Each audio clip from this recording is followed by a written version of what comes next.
लखनऊ 24 जून 2025। पंजाब और सिंध बैंक ने लखनऊ जोन में अपना 118वां स्थापना दिवस पूरे उत्साह और उद्देश्य के साथ मनाया, जिसमें सामाजिक कल्याण, सामुदायिक जुड़ाव और डिजिटल नवाचार के प्रति अपनी प्रतिबद्धता की पुष्टि की गई। प्रबंध निदेशक और सीईओ श्री स्वरूप साहा के दूरदर्शी नेतृत्व में बैंक समावेशी विकास और राष्ट्रव्यापी पहुंच की दिशा में साहसिक कदम उठा रहा है।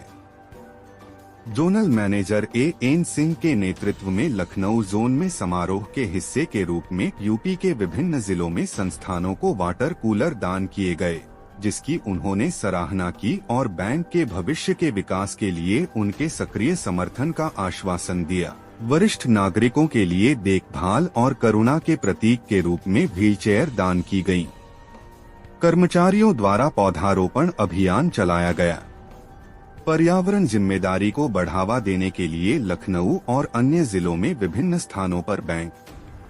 इस विशेष अवसर पर यह भी बताया गया कि एमडी और सीईओ श्री स्वरूप साहा के गतिशील नेतृत्व में पंजाब और सिंध बैंक देश के उन क्षेत्रों में नई शाखाएं खोलने के लिए तैयार है, जहां वित्तीय समावेशन का विस्तार करने में एक महत्वपूर्ण मील का पत्थर साबित होगा। इसके अतिरिक्त बैंक अपनी डिजिटल पेशकशों को तेजी से मजबूत कर रहा है। लॉन्च की गई या बढ़ाई जा रही नई पुरानी सेवाओं में शामिल हैं पीएसबी डिजिटल वाहन ऋण, पीएसबी डिजिटल आवास ऋण, पीएसबी डिजिटल किसान क्रेडिट कार्ड केसीसी और पीएसबी डिजिटल एमएसएमई ऋण योजना। पीएसबी यूनिक एकीकृत ग्राहक इंटरफेस जो एक टच में बैंकिंग सेवाओं का एक समूह प्रदान करता है।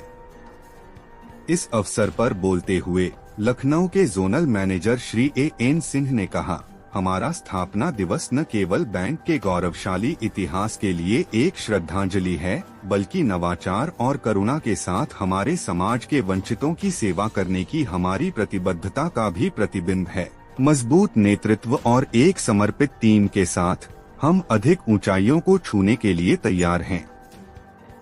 पंजाब और सिंध बैंक अपने ग्राहकों को सशक्त बनाने, राष्ट्रीय प्राथमिकताओं का समर्थन करने और हर समुदाय में विश्वास और सेवा के स्तंभ के रूप में काम करने के अपने मिशन में दृढ़ है। नमस्कार, मेरा नाम एन सिंह है। मैं यहाँ पर अभी रीजनलिटी जोनल मैनेजर के पद पर कार्यरत हूँ लखनऊ में, और यहाँ पर मेरे पास 19 जिले आते हैं। आज बड़ी खुशी की बात है कि आज हम 118वां फाउंडर्स डे सेलिब्रेट कर रहे हैं। 117 साल हम पूरे कंप्लीट कर चुके हैं। 1908 में हमारी बैंक की स्थापना हुई थी अमृतसर में, जिसके तहत जो हमारे गरीब तबके के जो कस्टमर्स हैं उनके उत्थान के लिए और जो मतलब समाज में दबे कुचले समाज के जो बंदे हैं उनको उत्थान के लिए बैंक की स्थापना की गई थी। सामाजिक ओब्लिगेशन सबसे प्रायोरिटी थी।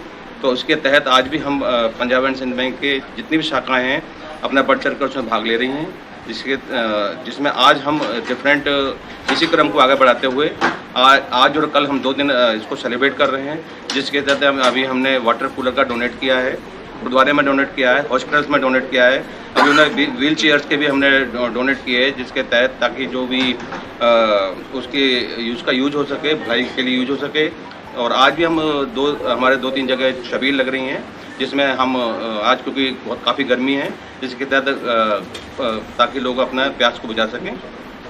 और इसके साथ साथ में बैंक के आज हमारे एमडी एंड सीईओ सर हैं, तो उनके निर्देशानुसार बैंक 200 नई ब्रांचें खोलने जा रही हैं, जिसमें काफ़ी 8 से 10 ब्रांचें हमारे लखनऊ जोन को मिली हैं, जिसमें बहुत जल्दी हम खोलने वाले हैं। उनके आदेश आने वाला खोलने के लिए। तो जो भी जहाँ पर क्योंकि यहाँ पर हमारी सिर्फ 9 ही ब्रांचें हैं सिटी के अंदर, तो इसमें ज़्यादातर ब्रांचें हम यहीं पर खोलेंगे ताकि हमारा इसको कवर कर सके, फाइनेंशियल उसको कवर कर सकें। और वित्तीय समावेशन के तहत हम डिफरेंट जगह सेल्फ हेल्प ग्रुप का लोन दे रहे हैं, मुद्रा लोन दे रहे हैं, और जो भी हमारी स्टेट गवर्नमेंट है उनकी जो डिफरेंट स्कीम्स हैं उसमें हम पूरा पार्टिसिपेट करते हैं, ताकि अपने बैंक जो हमारा जो मंतव्य है जो बैंक के साथ साथ हमारे इस क्षेत्र का विकास हो सके। तो यही मैं आपके माध्यम से कहना चाहता हूँ। सर वो 118 साल शुरुआत से लेकर अब तक में क्या खास उपलब्धियां रही हैं, खासतौर से जो आम जनमानस है उसको ऋण के संबंध में कह लीजिए या और बैंकों से अगर तुलना की जाए तो क्या खास उपलब्धियां रही हैं इस बैंक की? देखिए, हमारे बैंक का मैंने शुरू में भी आपको बताया कि जो भी समाज के उत्थान के लिए, चाहे व्यापारी वर्ग हो, चाहे हमारे महिलाएं वर्ग हो, और चाहे हमारे किसान हो, किसान के लिए क्रेडिट कार्ड है, और जो NRLM के तहत सेल्फ हेल्प ग्रुप के लिए है, उसके लिए भी हमारे उसको ग्रुप बनाकर उसके लोन दिया जाता है। मुद्रा लोन में भी जो मुद्रा लोन उद्यमी हैं उनको भी हम लोन दे रहे हैं। और मेरे ख्याल से ये जो लखनऊ जोन है, पैन इंडिया में बात करें, वन ऑफ द हाईएस्ट जो सैंक्शंस हैं और डिसबर्समेंट हुई हैं, तो यहीं पर पूरे उत्तर प्रदेश में हुई हैं। तो वो हम लगातार समाज की आपका CD रेशो तो, लेकिन जो SBI का जो RBI का जो बेंच मार्क है उससे तो काफ़ी नीचे है, इसकी क्या खास वजह है? सर नहीं, अगर हम बात करें तो 60% का CD रेशो होना चाहिए। एज ए होल हमारा 60% से ऊपर है। जहाँ तक मैं इसकी बात करूँ तो यहाँ पर 57% के 60% उसको आइडियल मानते हैं, और 40 से ऊपर होता है तो वो ठीक होता है। तो हम इसके लिए अपनी नई ब्रांचेस शाखाएँ खोल रहे हैं, जिसके तहत हम ज़्यादा से ज़्यादा लोन करके हम अपना CD रेशो बढ़ाएंगे, जिसके तहत हम ज़्यादा से ज़्यादा व्यापारी वर्ग और समाज के लिए उसमें अधिक ऋण दे सकें। So nowadays you are seeing that lots of bank has been merged and they are default for that. So क्या पोजीशन आगे की सोचते हैं इस बैंक को लेकर के, आगे बढ़ाने को लेकर के? क्या कुछ ऐसी चीज़ों को और नया निवेश किया जाएगा जिससे इसकी और उपलब्धि और शाख जो है मजबूत हो? उसी क्रम को मैंने आपको बताया, क्योंकि हमारी 200 नई शाखाएँ खुलने जा रही हैं। इस वर्ष का हमारा लक्ष्य है, हमारे बोर्ड ने अप्रूव कर दिया है, तो 200 शाखाएं हमारी खुल रही हैं, जिसमें से 8 से 10 ब्रांचें हमारे यहाँ भी खोलेंगे। तो हमारा एक्सपेंशन कर रहे हैं, आज की डेट में विस्तार कर रहे हैं शाखाओं का, और इससे हमारा जो बैंक का इस साल का लक्ष्य देगा 3 लाख करोड़ का बिजनेस का लक्ष्य है। तो जो हम वित्तीय वर्ष में 3 लाख करोड़ का बिजनेस टच करेंगे और आपके अधिक से अधिक जो भी सभी कस्टमर्स की सेवा करेंगे।